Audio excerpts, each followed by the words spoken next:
gentlemen, thank you so much for the opportunity, and ET Retail, thank you so much for the opportunity to be here to speak as the keynote speaker.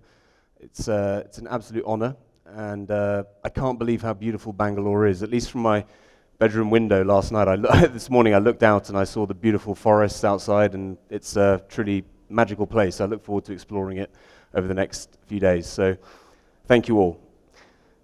So, to give you a little bit of an introduction to who we are, this is us, we are URBANIC, and I'd like to just go through with you our journey and how we've progressed to where we are now over quite a short time frame since 2019.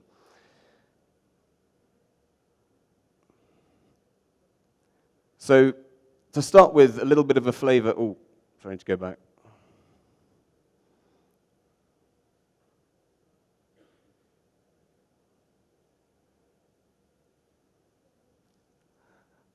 A little bit of a flavor of the Indian market as we see it. So the market's largest segment is women's apparel, with a market volume of 44 billion in 2023, predicted by the year end.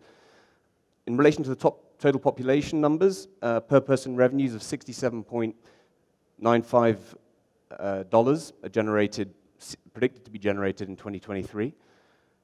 And by 2023, 99% of sales in the apparel market will be attributable to non-luxury goods. So, and according to the recent analysis by Unicommerce, the growing adoption of e-commerce in India has helped women's wear segments report phenomenal growth of 41.2%.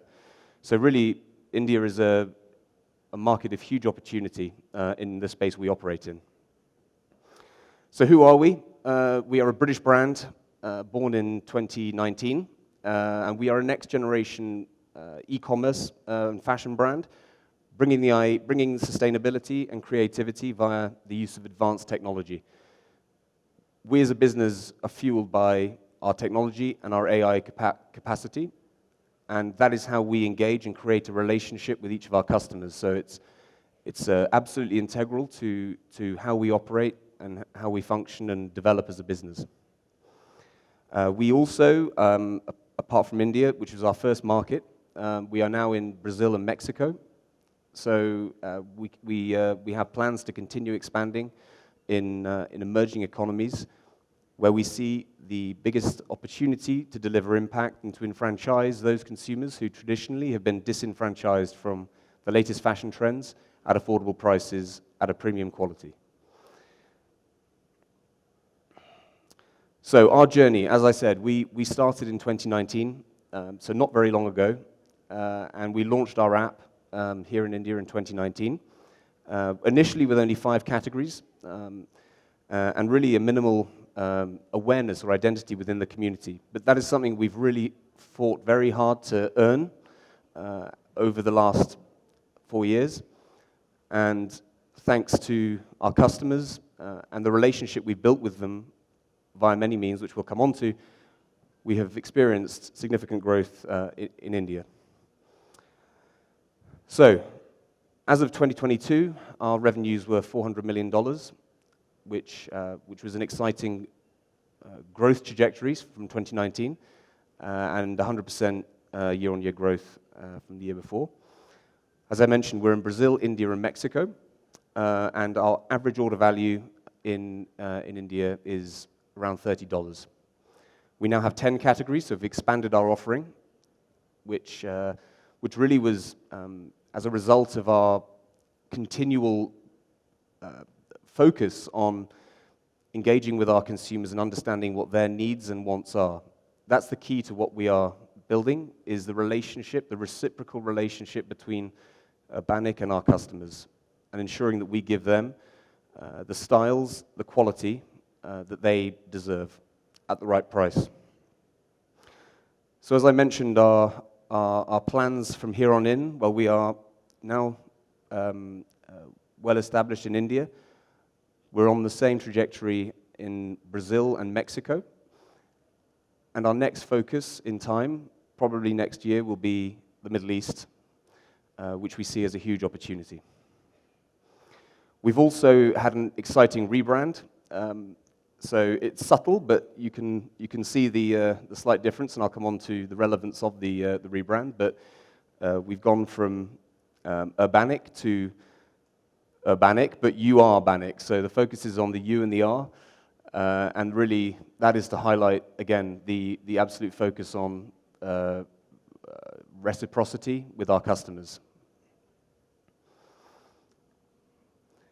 So as I mentioned, we really categorize ourselves in the affordable premium space, and we really have a focus on ethics and values, putting the people first.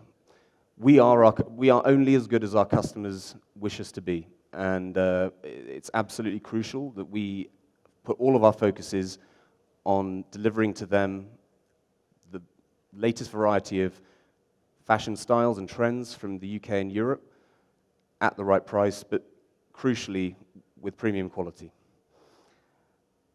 So we want to go one step further than simply just being a provider of clothes. We want to create a community. We want people to feel a strong identity with URBANIC, and really to express themselves through the clothes they wear and the community that they are becoming part of by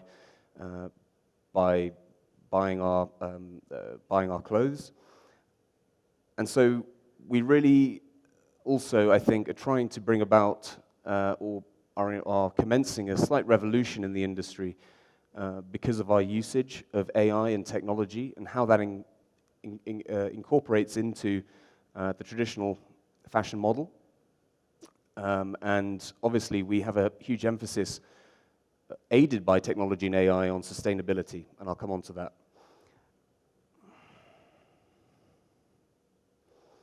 So, as I mentioned, the slight nuance in the new rebranding is on the U and the R. UR, the focus is on our customers and empowering them to express themselves through the clothes that they wear and the community that they become part of. So our brand statement is inclusivity. We are because you are.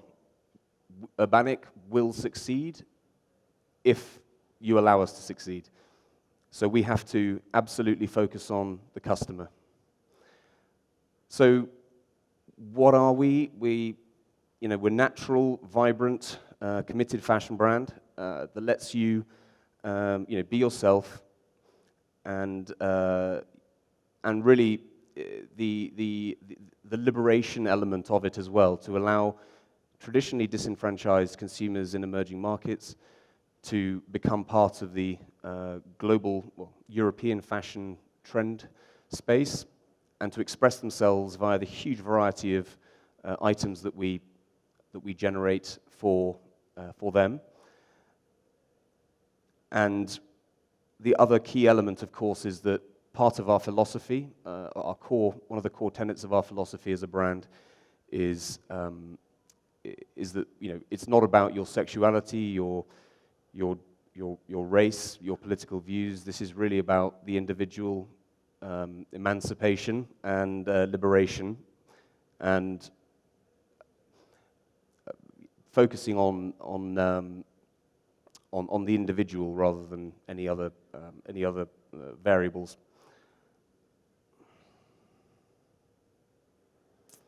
So the beating heart of URBANIC, other than obviously our core values as a brand, what really enables us to facilitate the deliverance to the consumer is our use of technology, which facilitates the sustainability element. So with the help of AI and machine learning, we've worked to digitize the entire supply chain, which is crucial, and we get better and better as time goes by.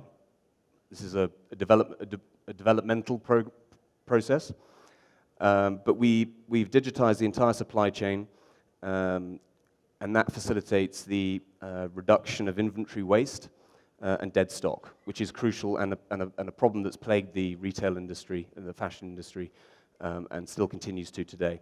So we also have a personalized recommendation algorithm, which really helps us build that relationship, that reciprocal relationship with our customers,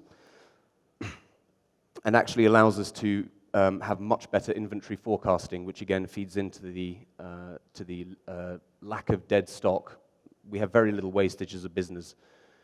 We also have predictive inventory analysis built into this, so that we, with relative certainty, can only produce, well, not relative certainty, I would say extreme certainty, can only produce garments that we know will be sold based on the algorithms that which have developed in the AI, that it's got more accurate with time. So we've created a complete returns solution also, returns management enabled and facilitated by AI and technology. End-to-end SaaS document, the end-to-end SaaS documents the entire journey of the garment, from the sampling stage to the delivery and even to return. So we get real-time data on in this regard, and that helps the factories avoid manufacturing waste that might end up in landfills and cause pollution.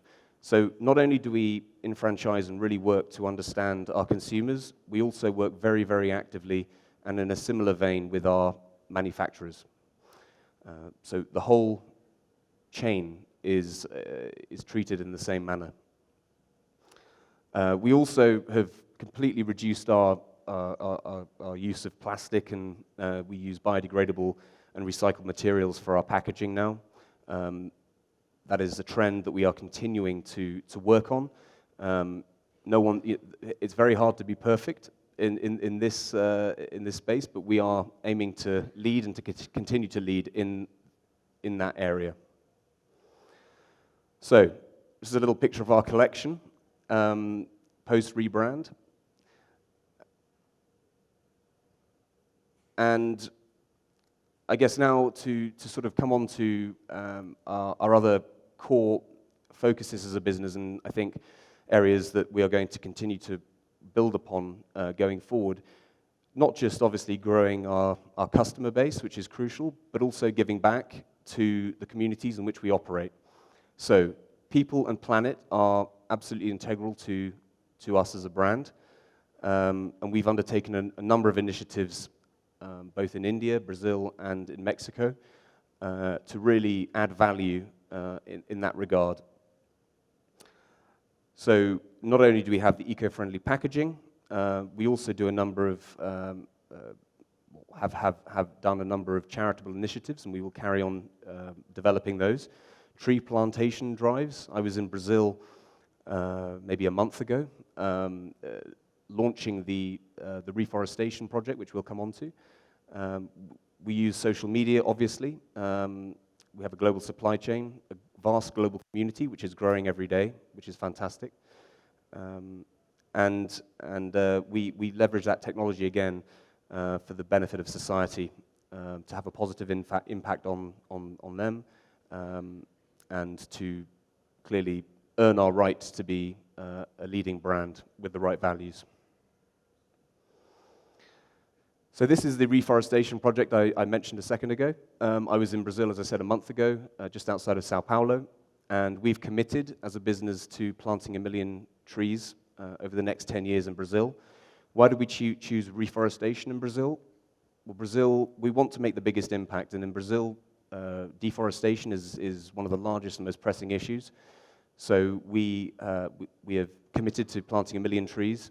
And actually, those pictures there, you can see the team in Sao Paulo commencing the reforestation program that we've committed to. It's absolutely integral that and crucial that we focus on giving back to the planet and to the communities that have been impacted by deforestation. So we're very proud of this, and we aim. Our target is to reduce remove 190,000 tons of carbon from the atmosphere, and to have a positive impact in that way. I was also very fortunate enough to be outside of Mumbai in March of this year, and again, we thought, how can we have the biggest impact locally in this space, in that area? And what seemed to be one of the most pressing issues for children was that the local, in the poorer areas, the education is state-funded, but doesn't really focus on English, teaching English, and digital skills. So we, as you can see, have a school in partnership with a local NGO, and we teach digital skills and English to those children who have not had that opportunity. And that seems to be one of the biggest barriers for them in terms of progression to the job market. And so it was an absolutely moving experience, spent time with the children, and I'm really proud of what we're doing there. The idea really obviously is to help these kids become more confident, more self-reliant adults as they grow, and to give them more skills to navigate the changes that are increasingly coming in this world. So that's been a fantastic initiative. We also partnered with a foundation called the Closed Box Foundation to essentially give life to dead stock. We don't have much dead stock, but any dead stock that we may have, for whatever reason, we donate to the Closed Box Foundation, which repurpose those clothes and garments into new garments for the underprivileged areas in India. And we also, as you can see from the picture, we give jobs to the local women, enabling them to gain in confidence and also earn for the hard work they do. Again, menstrual hygiene, a major issue in India. We've been working very closely to teach menstrual hygiene to the women in India, and this is something that we are going to continue doing. And again, why? It's to really empower themselves and add value to them and society long term. So coming to the end now, but basically, as I said, our community is crucial. How do we build our community? I've mentioned many ways, but also we work with over 50,000 influencers. We have over 600,000 pieces of content generated via social media, and we have over 10 million followers on social media. Some more pictures. And that's it. So thank you guys very much indeed. It's been an absolute pleasure.